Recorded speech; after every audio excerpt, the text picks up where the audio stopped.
My wife cheated on me with our neighbor, and now she's claiming half of our $750, $0 house and $200, $0 in savings. I just found out she's been secretly draining our accounts for months, and I think she's planning to leave me broke over her affair. Hello everyone. Dear listeners, please share your thoughts in the comments section below. And don't forget to like, share, and subscribe. Now, let's begin the video. Using a throwaway for obvious reasons, with certain specifics modified to preserve anonymity. I never thought I'd be the guy sitting here writing about how my wife, Emily, turned out to be nothing like the woman I thought I knew. The whole thing started with little things, her mood swings, missing jewelry, strange late-night calls, but I brushed them off at first. I mean, who would? We had a nice house, a good life, and I was convinced she was the perfect wife. Then came the day I found out she was cheating on me with our neighbor, Jake. That moment hit me like a ton of bricks, and everything I thought I knew about her and our marriage crumbled in an instant. It all started about 3 months ago. Emily had been acting weird, more distant, more irritable. She'd come home late, smell like perfume I didn't recognize, and sometimes she'd get defensive if I asked where she'd been. I'd catch her in little lies, like claiming she was at a yoga class or running errands, but I'd find her car parked outside Jake's house one evening when I came home early from work. I saw her through the window, her sitting on his couch, laughing, touching his arm like they were old friends or something more. I froze, watching her lean in for a kiss I couldn't mistake. I was stunned. I never thought she'd do something like that. She always seemed so bitchy and manipulative, but I thought she was just tough, not unfaithful. That night I stayed quiet, but I started paying attention to more signs. Her phone was always locked. She'd hide her messages, and she'd get defensive when I brought up Jake. I even caught her texting him during our dinner once, and her face froze when she saw me look over her shoulder. That's when I knew for sure something was going on. The real shock came when I started digging. I wasn't about to confront her blindly. I checked our bank accounts, something I rarely did, and found out she'd been draining our savings for months. Small amounts at first, $200 here, $300 there. Then it grew to hundreds more. I noticed charges at places I'd never heard of, and she was spending money like she was planning to disappear. I also discovered she's been secretly transferring funds from our joint account into her personal account, which she'd hidden so well I didn't notice at first. That's when I realized she was planning to leave, probably with Jake, and she was trying to leave me broke. I felt like I'd been punched in the stomach. How could she do this? All those years, all that trust, just thrown away for some guy next door. I was furious, but mostly I was hurt. I'd been working my ass off to provide for this family, trusting her to be loyal, and now I find out she's been lying and cheating behind my back. That betrayal cut deep. But what made it worse was the way she lied about everything. Every time I caught her in a lie, she'd spin some bullshit about how I was paranoid or overreacting. She called me insecure, said I was imagining things, but I knew the truth. I wasn't crazy. I saw it with my own eyes. That night I confronted her. I waited until she got home from work and I laid it out, the evidence, the texts, the bank statements. Her face twisted into this bitchy sneer and she tried to deny everything at first. "You're overreacting, Mark," she said, rolling her eyes. "You're always so paranoid. I don't know what you're talking about." But I wasn't about to be gaslit anymore. I showed her the bank statements, the messages, everything. Her excuses kept coming. She said Jake was just a friend, that it was nothing serious, that I was just jealous and insecure. She told me I was overreacting, that I was making a big deal out of nothing, and that I should trust her. Trust her. After all this, it was like talking to a wall. I felt a mix of emotions, anger, betrayal, sadness, and a deep, gnawing sense that my entire life was unraveling. I don't think I slept that night. I kept waking up, replaying everything in my head. I'd trusted her, loved her. And now I felt like I barely knew her. The woman I married, the woman I built my life with, had been secretly screwing my neighbor and draining our savings. It was a slap in the face I didn't see coming. And the worst part, she's already talking about taking half of everything. Our house, our savings, everything, like she deserves it after all the lies and betrayal. Honestly, I don't even know what to think anymore. After that confrontation, everything changed. I was furious but also numb. I knew I had to act fast if I wanted to protect myself from her sneaky plans. Emily was already playing the victim, crying and saying I was overreacting, but I wasn't about to let her get away with this mess. I started digging into her financials more thoroughly, checking every account, every transfer, every suspicious charge. It was like uncovering a secret treasure map, except the treasure was my own money being stolen right out from under me. I found more than I expected. She'd been transferring money into a secret account she set up under a fake name. It was small at first, $1, zero here, $2, $0 there. But over the past few months, she'd siphoned off nearly $50, $0. I was stunned. How could she do this? I thought she was just a bitchy wife, but now I saw she was also a thief. She'd been planning her escape for a while, and I was just now catching on. The house, our savings, everything was at risk if I didn't stop her. That's when I decided I had to fight back. I called a lawyer first thing the next morning. I told him everything about the affair, the secret accounts, her plans to leave with Jake. I wanted to get a legal head start. Meanwhile, I set up a surveillance system around the house. I didn't trust her to be honest anymore. I installed cameras and kept track of her movements. It was uncomfortable, feeling like I was spying on my wife, but I knew I had to do it. I had to gather evidence, not just for the legal battle, but also for my own sanity. Emily, of course, denied everything. She was still insisting she was innocent, that I was paranoid and jealous. She claimed Jake was just a friend, that I was imagining things. She threw tantrums, yelled, called me controlling, insecure, accused me of ruining her life, but I wasn't buying it anymore. I saw through her lies. I'd caught her sneaking out at night, meeting with Jake, and I had proof of her draining the accounts. I could see her plans unraveling, and that made her even more dangerous. She started accusing me of being obsessive, of trying to control her, but I knew better.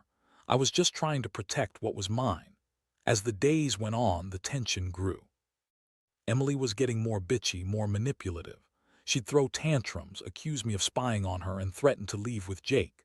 She'd say she deserved everything because she was sick of my controlling ways, even though I'd been nothing but supportive for years. I felt like I was losing my mind, watching her turn into someone I didn't recognize. That's when I realized I had to do something drastic. I couldn't let her drain me dry or walk away with half my assets. I had to be smarter, faster. One night I caught her trying to transfer more money. I was waiting in the dark, ready to confront her again, but instead I decided to take action.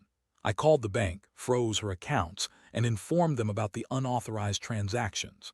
I also contacted the police about the secret account she set up, just in case she tried to make a run for it.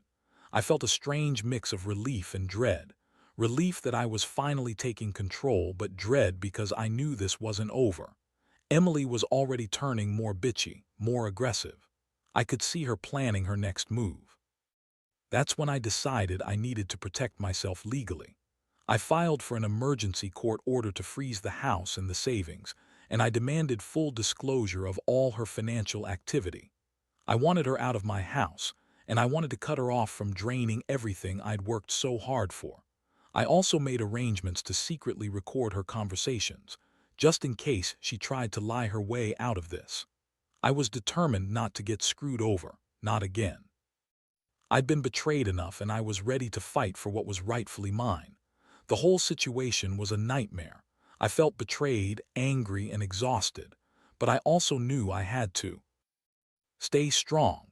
Emily was already bitching and lying her way out of trouble, but I had the evidence now. I wasn't going to let her walk away with my house, my money, or my life. I had to stay one step ahead, and I was prepared to do whatever it took to make her pay for what she did. Because this wasn't just about money anymore. It was about justice, about not letting her ruin everything I built. After I got the legal paperwork filed and the accounts frozen, I thought I'd finally get some breathing room. I believed that maybe she'd realize she couldn't keep up her lies and scheming forever. But Emily is nothing if not manipulative. The very next day, she started playing the victim even more, crying about how I was ruining her life, how I was controlling her, and how she deserves to have half of everything because she was married to me for years. She spun this entire story about how I was paranoid and abusive, trying to turn everyone against me. She even started calling her friends, claiming I was trying to trap her, that I was accusing her of things she did. I could see her bitchy side coming out more and more. She's always been good at lying, twisting things around, and making herself look like the victim. I knew I had to stay calm and stick to my plan, but it wasn't easy. Every time I thought I had her cornered, she'd come up with some new lie, some new excuse. Her charm, her bitchiness, it all made her dangerous. She's good at pretending she's innocent when she's really not. Meanwhile, I started to notice her doing things behind my back. She'd sneak out late at night, always claiming she was just going for a walk, but I could see her leaving in her car, going to meet Jake or someone else. I set up hidden cameras in the house, and I caught her talking on the phone with Jake late at night, whispering, giggling, like she was planning her escape. That's when I realized this was bigger than just some affair. She was actively trying to screw me over, drain everything, and leave me with nothing. I also discovered she'd been secretly contacting our bank, trying to make withdrawals even after the accounts were frozen. Luckily, I had set up alerts and the bank caught her attempts. I went to the bank in person, demanded access to all her activity, and made sure she couldn't drain any more money. I also hired a private investigator to follow her around, just to confirm what I already suspected, that she was trying to leave town, probably with Jake, and take as much of my money as she could. The most infuriating part, she kept lying about everything. She told her friends I was abusive, controlling, and jealous, trying to paint herself as the victim. She claimed I was trying to ruin her life, but I knew the truth. I was just trying to protect what was mine. I had never been so angry in my life. I'd given her everything, my time, my money, my trust, and she repaid me with deception and betrayal. The fact that she was so bitchy and manipulative about it just made me more furious. Every day felt like walking on a tightrope. I was trying to keep my cool, stay legal, and not let her push me into making rash decisions. I knew she was planning her next move. She'd throw tantrums, accuse me of being abusive again, or try to guilt me into letting her go with half the house. But I wasn't about to let her do that. I started gathering more evidence, recorded her conversations, saved all her texts, took screenshots of her bank activity. I wanted to be prepared for whatever legal battle was coming. One night I confronted her again. I told her I knew everything about Jake, the secret account, her plans to leave. She looked at me with that bitchy smirk, said I was crazy, that she loved me and was just stressed. She denied everything, but I had the proof now. The look in her eyes was cold, calculating. She was trying to spin her way out of it, but I wasn't buying it anymore. I saw through her lies. I knew she was already planning her escape, and I was determined to stop her. This was war, and I was ready for it. I wasn't going to let her walk away with my house, my savings, or my dignity. Not after everything she'd done. The legal battles started heating up faster than I expected. After I filed for the emergency court order, Emily's bitchy side really showed. She threw a fit, crying and screaming that I was ruining her life, that I was controlling and abusive, just like she'd been trying to spin to everyone. She claimed she was innocent, that I was paranoid, and that she deserved half of everything because she was married to me for years. The judge didn't buy her tears, but that didn't stop her from trying to manipulate the situation. Meanwhile, I kept digging. I had the private investigator follow her around, and he confirmed she was meeting with Jake almost daily, always acting sneaky.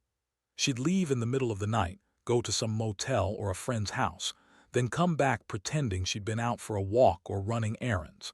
I had evidence of her secret accounts, her transfers, her sneaky meetings.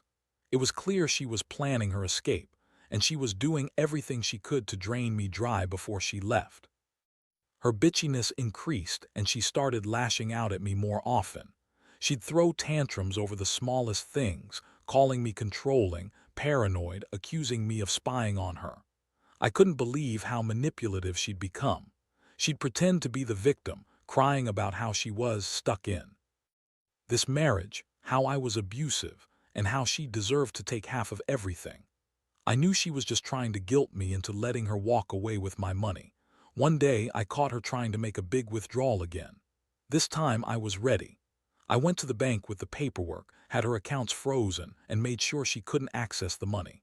I also installed security cameras all around the house, capturing her sneaking out at night and meeting Jake. The evidence was stacking up, and I knew I had to act fast if I wanted to keep what was mine. The emotional toll was brutal. I felt betrayed, angry, and exhausted. Every time I thought I had her cornered, she'd turn the tables with her lies and tears. I hated seeing her so bitchy, so manipulative, trying to twist everything around to make herself look innocent. But I refused to let her control the narrative anymore. I stayed calm, collected, and relentless. I knew I had to outsmart her if I wanted to win this fight.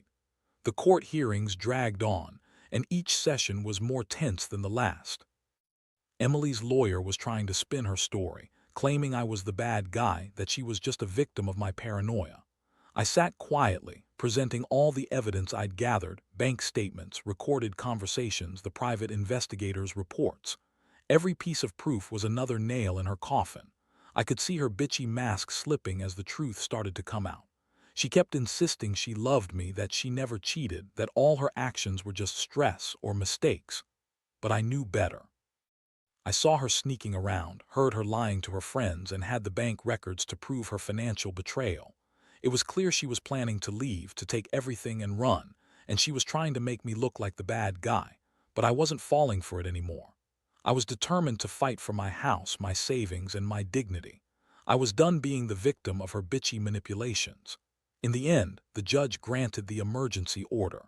Emily was ordered to vacate the house within a week. That was a huge blow for her, but I knew it was just the beginning.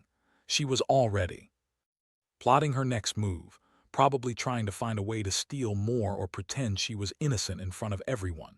I felt a strange mix of relief and dread. Relief because I finally had a legal hold on my assets, and dread because I knew her bitchy side was only going to get worse as she realized she was losing control. I sat in my house after she left, feeling empty but relieved. All the evidence was in place, and I had taken the first real step to protect myself. But I also knew this wasn't over. Emily was still out there, probably angry, manipulative, and planning her next move. I had to stay vigilant. The betrayal cut deep, but I was determined to come out of this stronger and to make sure she didn't take everything I worked for. This was a fight for my life, and I wasn't about to lose it to a bitchy wife and a cheating neighbor. After Emily moved out, the house felt so empty it was almost suffocating. I'd spent years building that life, pouring everything I had into it, my time, my money, my trust, and now it was like walking through a ghost town. The worst part was knowing she was still out there, probably planning her next move, maybe even trying to come back and manipulate her way into getting half of what I had left. I refused to let her do that. I had all the evidence, and I was prepared to fight for every penny. The legal process dragged on for weeks. Emily's lawyer kept trying to drag things out, filing motions to delay the proceedings, but I stayed focused. I knew she was desperate, that her bitchy manipulations wouldn't hold up in court if I kept presenting the facts. I had the recordings, the bank statements, the private investigators' reports, everything to prove she was scheming to drain me dry and leave me broke. I also made sure to document every interaction, every lie she told, every sneaky meeting she had with Jake. Throughout this period, Emily's attitude turned even more bitchy. She'd call me names, scream at me over the phone, and accuse me of trying to control her life. She claimed I was breaking up the family, but I knew the truth, that she was the one who broke us apart with her lies and infidelity. Her tears and accusations just made her look more manipulative, more desperate. I could see her trying to guilt me into backing down, but I wasn't having it. I had made up my mind. I was going to take everything she tried to steal from me and make sure she paid for her betrayal. One afternoon, I received a call from my lawyer with some good news. The judge had scheduled a hearing, and I was going to get a chance to present my case thoroughly. I prepared everything meticulously, going over every piece of evidence again, making sure I had all my ducks in a row. When the day of the hearing arrived, I sat across from Emily's lawyer, feeling a mixture of anger and resolve. I knew I had the upper hand now. I was the one who had been betrayed, and I had the proof to back it up. During the court session, I laid out everything: the secret accounts, the transfers, the affair with Jake, the months of draining our savings. Emily sat there, bitchy and defiant, trying to deny everything, but her lies crumbled under the weight of the evidence. The judge listened carefully, asked tough questions, and finally ruled in my favor. She ordered Emily to pay back the stolen money, to vacate the house permanently, and to give a full accounting of all financial transactions. The court also froze her assets further, making sure she couldn't try to sneak away with any more of my money. That moment felt like a huge victory, but I knew it was just the beginning of the aftermath. Emily, furious and bitchy as ever, refused to accept the court's decision. She started calling me names, saying I was heartless, that I'd destroyed her life. But I didn't care anymore. I'd fought tooth and nail to protect what was mine. The house was secured, her access was cut off, and I had the evidence to prove her betrayal. The hardest part was seeing her so bitter and manipulative, desperately trying to turn everyone against me. She called her friends, painted herself as the victim, and tried to make me look like the bad guy. But I knew the truth. I knew what she was capable of: lying, scheming, draining my savings, and cheating on me with Jake. I'd done everything I could to fight back, and now I was finally starting to feel some sense of closure. In the end, I realized I'd learned a lot from this nightmare. Trust is fragile, and betrayal can come from the people you least expect. I also learned that sometimes you have to fight dirty to protect what matters most. Emily's bitchy manipulations almost cost me everything, but I stayed strong, played it smart, and came out on top. Now I'm rebuilding my life, focusing on myself, and making sure I never let someone like her get that close again. If there's one thing I want others to take away from this, it's to pay attention to the signs, protect your assets, and don't be afraid to fight for what's right. Because in the end, betrayal doesn't just hurt, it can destroy everything you've worked for if you're not careful. Now that everything's settled, well, as settled as it can be, I've had time to reflect on what all this taught me. Honestly, I don't think I'll ever fully recover from the betrayal, but I've come to understand some harsh truths. Emily's bitchiness, her manipulations, her lies, they all came from a place of selfishness and greed. She thought she could walk all over me, drain my bank accounts, and leave with half my house and savings without consequences. She underestimated how far I was willing to go to protect myself. Losing her was a blow, but what hurt even more was realizing how much I'd trusted her, how blind I'd been to her true nature. I kept asking myself if I missed the signs, if I could have done something differently. But deep down, I know I did everything right. I was cautious, I was careful, and I fought hard to keep what was mine. The truth is, sometimes people are just selfish, manipulative, and willing to destroy everything for a quick escape. And you have to be prepared for that. The financial aspect of this mess was the most painful. Watching her drain our savings, set up secret accounts, and try to run away with everything. It made me realize how fragile security really is. No matter how much you work, how much you save, it can all be taken away if someone's willing to lie and cheat. That's why I've become much more vigilant about my finances. I've learned to keep a close eye on accounts, set up alerts, and never take trust for granted. As for Emily, I hope she gets what she deserves, whatever that might be. I have no illusions about her changing or learning from this. Some people are just bitchy, manipulative, and selfish to the core. I've realized I can't fix her, and honestly, I don't want to. I want peace, stability, and to rebuild my life without her bitchy drama hanging over me. The house is sold, the money's safe, and I've started therapy to deal with the emotional scars. It's a long road, but I'm moving forward. If I could give one piece of advice to anyone reading this, it's this: trust is earned, not given blindly. Watch out for the signs: bullshit, bitchiness, manipulative behavior, and protect your assets. Don't let someone drain you dry or manipulate you into thinking you're crazy. Be vigilant, stay strong, and don't be afraid to fight back. Because in the end, betrayal like this can destroy everything you've built. But if you stand your ground, you can come out the other side stronger, wiser, more cautious, and ready to rebuild what's yours. I don't regret fighting for what's rightfully mine, even if the process was painful. I've learned that sometimes you have to play dirty to win. And I've also learned that the worst betrayals often come from the people you least expect, people who pretend to be your partner but are really just out for themselves. So, trust cautiously, protect fiercely, and never let someone take more than they deserve. Because once they do, it's almost impossible to get it back.